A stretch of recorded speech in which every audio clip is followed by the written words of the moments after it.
पश्चिम बंगाल चुनाव से जुड़ी एक बड़ी अपडेट सामने आ रही है।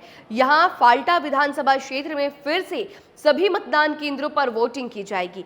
यानी 4 मई को राज्य की फाल्टा सीट को छोड़कर बाकी सभी 293 सीटों पर चुनाव नतीजे घोषित किए जाएंगे। वहीं फाल्टा विधानसभा का चुनावी परिणाम अब 24 मई को आएगा। फाल्टा सीट पर धांधली का भी आरोप लगा था। यहां तक कि ईवीएम पर टेप चिपकाने का दावा भी किया गया था।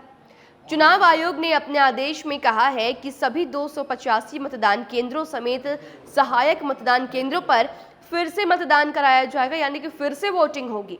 सभी मतदान केंद्रों पर फिर से वोटिंग 21 मई 2026 को सुबह 7 बजे से शाम 6 बजे के बीच कराया जाएगा। वोटों की गिनती 24 मई 2026 को होगी।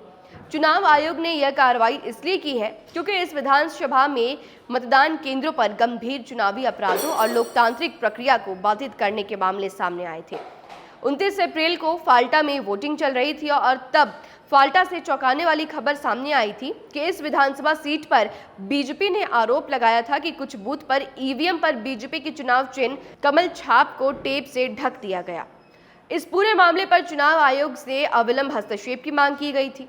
हालांकि झड़प और गड़बड़ियों की खबर के बाद फाल्टा विधानसभा सीट पर सुरक्षा बढ़ा दी गई थी। यहां कुछ बूथ पर झड़प और ईवीएम में टेप लगाने की शिकायत आई थी। तब अर्धसैनिक बलों की पेट्रोलिंग और बूथों की निगरानी को बढ़ा दिया गया था।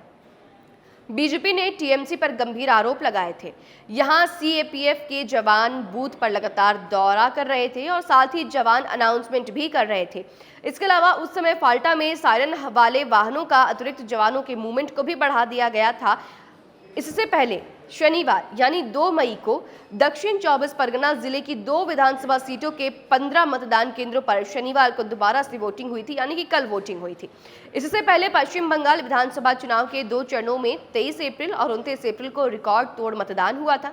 दोनों चरणों में औसत मतदान प्रतिशत 93% तक पहुंच गया, जो आजादी के बाद राज्य में सबसे अधिक बताया जा रहा है।